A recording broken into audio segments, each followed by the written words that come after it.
Hey guys, we're live with another episode of the Crypto Yield Curve podcast. Here with me is Gaurav, and we are building Rio, a fixed rate credit marketplace on Ethereum and Base. And we have an exciting rewards campaign live where you can earn around 10% APY by depositing to Rio and lending against high quality collateral. And you can earn some term premiums, get familiar with fixed rate lending and what we've built. And yeah, we'd love to hear your feedback. And I'll turn it over to Gaurav for the topic of the day. Yeah, I wanted to talk a little bit about the DeFi industry stack. Let me see if I can. There we go. And just to see kind of like it looks like some layers are emerging um, in DeFi. I think in 2020, when DeFi summer first emerged, there was this idea of composability of like money Legos where you could everything plugs into everything else and it kind of the overall structure will emerge from these little component parts, and each protocol was basically some sort of component part.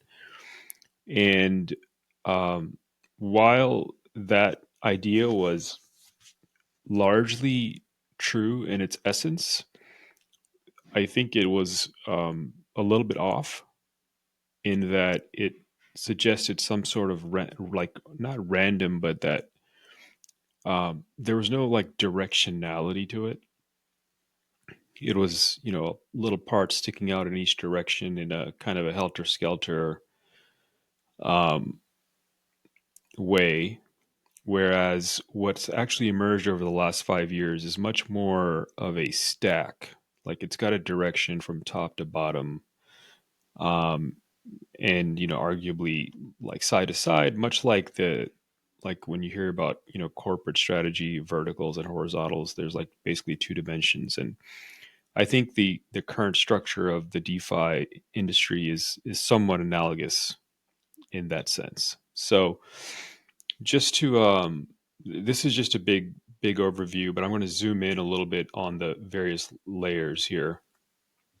So um, at the bottom, you have the actual sources of yield. Where does the yield in DeFi come from?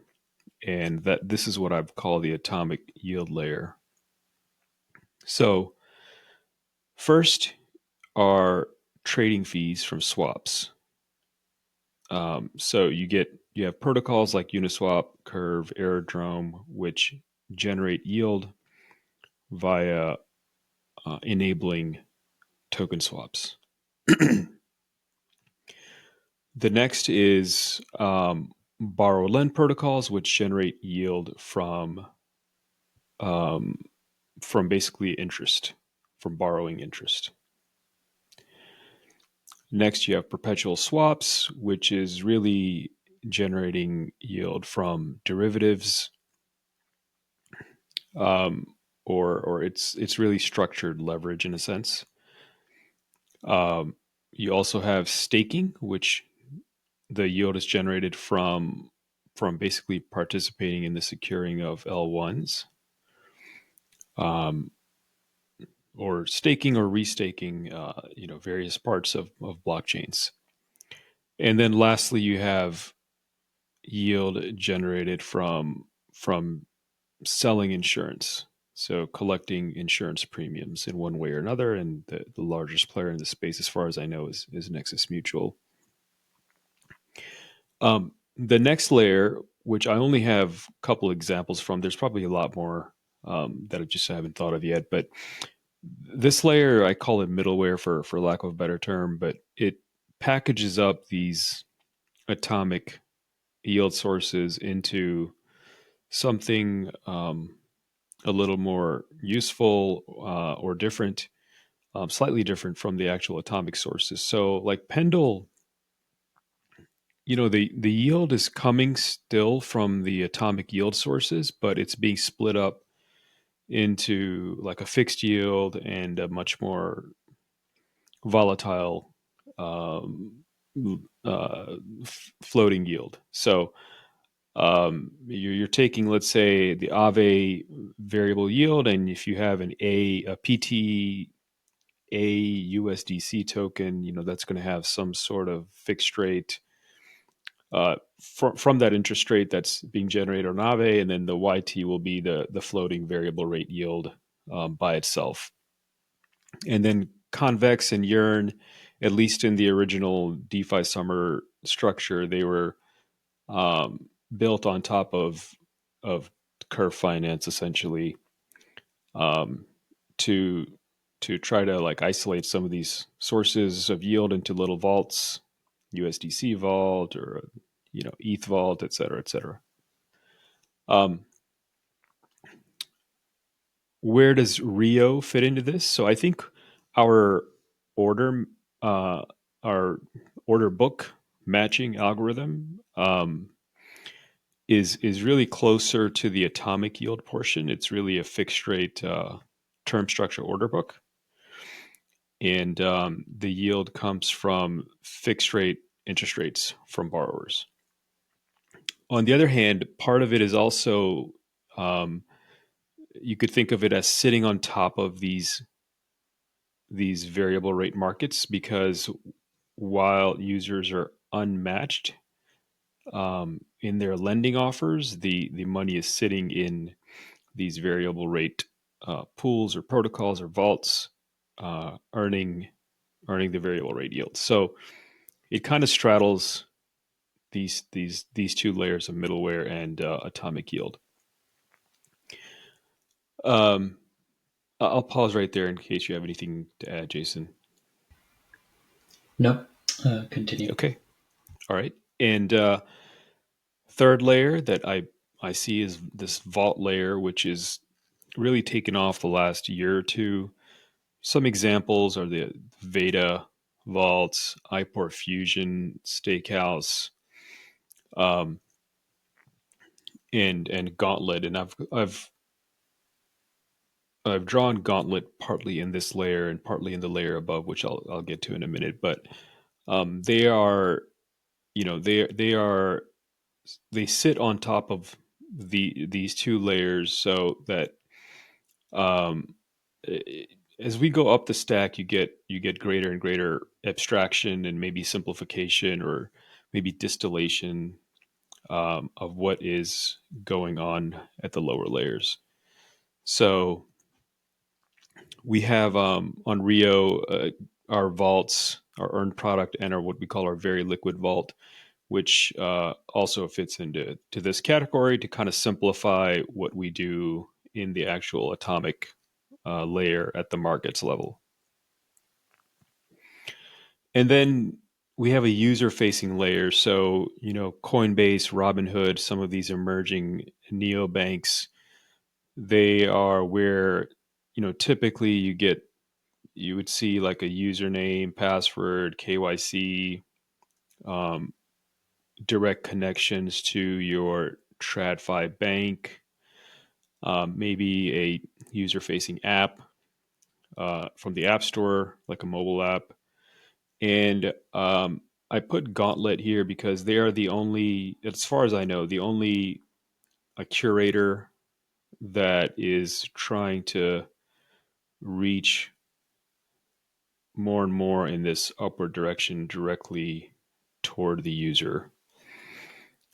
So that's why I put it both, in the user-facing layer as well as the vault layer. And eventually, some of these you get these kind of strategic battles where different parts of these layers, like entity in a layer up here, will have conflicting interests with entities in these lower levels, and it'll be interesting to see what happens when Gauntlet, if they succeed in really building the brand name and grabbing the user's attention and so forth, whether there'll be some sort of strategic power game between them and actually the vaults and the atomic sources of yield that they ride on top of.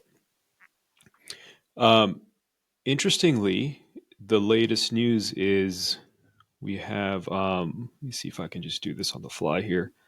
An announcement from Aave recently that they created this mobile app trying to move into this user facing layer, which I think it's a very bold strategic move. And I didn't brush up on the details, but Jason, do you know if this is, I think they tie to your TradFi bank, right? Yep. Yep. They've Yeah. integrated with a bunch of banks, I think, maybe directly. Um, and, I think there's a lot of examples here. Like Aave almost could stretch similar to Gauntlet here, where they have a bit of a curation layer for their lending markets.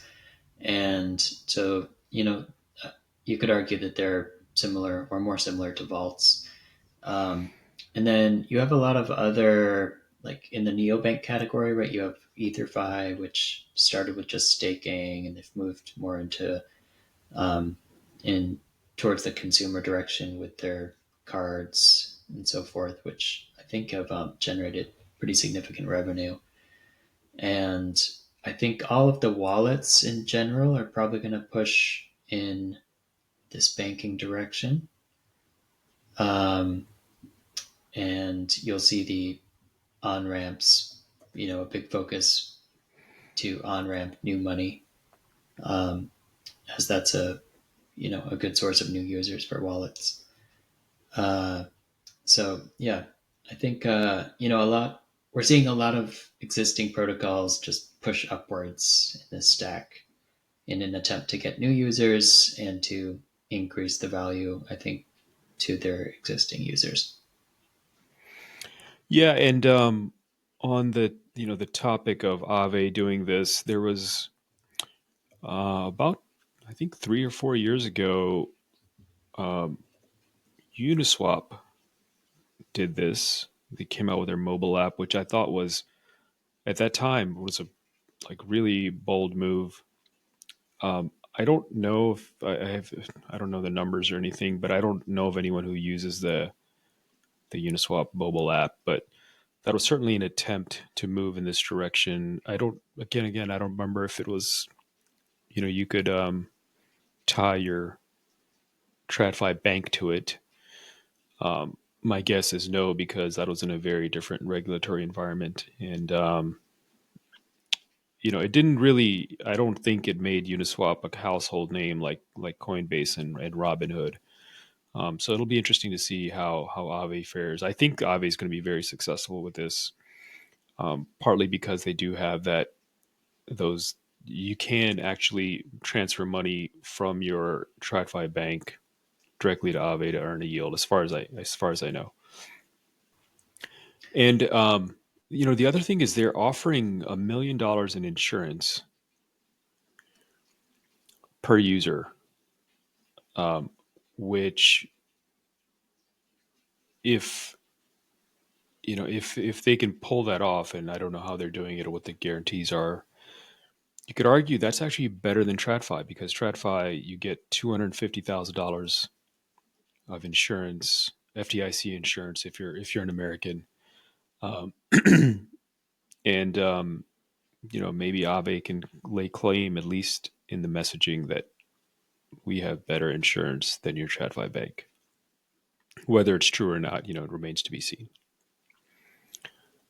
Um, it overcomes a lot of trust issues for a lot of people who are maybe not that familiar with crypto. And maybe an analogy is in the very early days of Airbnb, they had reached some sort of traction right from their early adopters, but in order to really like reach the next cohort of hosts, they started offering a large amount of insurance, such that if a guest stays at your place and completely wrecks it, Airbnb will pay to repair it. And it was like, I think it was like 50,000 or something, if I remember correctly. It was a large amount of money, and that really boosted their growth because it created a lot of trust. Um, and then on that note with Aave, I'm assuming they're not trying to tell existing users, hey, you're already on chain. Why don't you add some more money? Why don't you deposit more money through your bank? I think they're really trying to reach a new user. And so for that, they'll probably have to do different kinds of um, distribution strategies. So probably you'll have to do some, advertising and more traditional market distribution than they have been doing.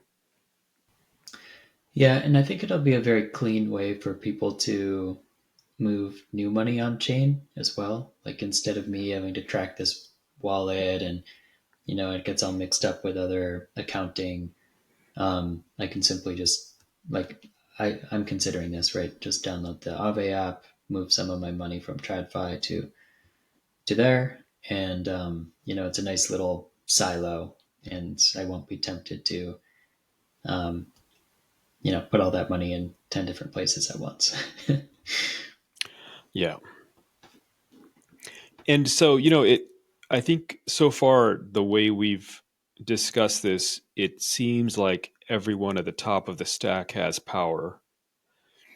But I think, if somebody is building at the bottom of the stack here, how could you maintain power against the players at the top? Any thoughts on that, Jason? Or um, I mean, liquidity, I think, continues to be a moat. And yeah, uh, yeah, apart from that, working together with these guys to make it as easy as possible to support your atomic yield source from the top of the stack makes sense to me. yeah, that's what I would think. Is just the guys at the bottom have to grow their liquidity as high as possible because liquidity has a significant network effect. So that is their like protection or their moat against even people they would consider their partners today at the top of the stack. Um, so if you're at the bottom of the stack, gotta grow liquidity. If you're at the top of the stack, you have to distribute to users and build and maintain that relationship and build your brand name. Cool. Yeah, that's it. Yeah, thanks for joining us today. Remember to try out Rio rewards program. Earn up to close to 10% in USDC yield. Let us know what you think, and see you guys next time.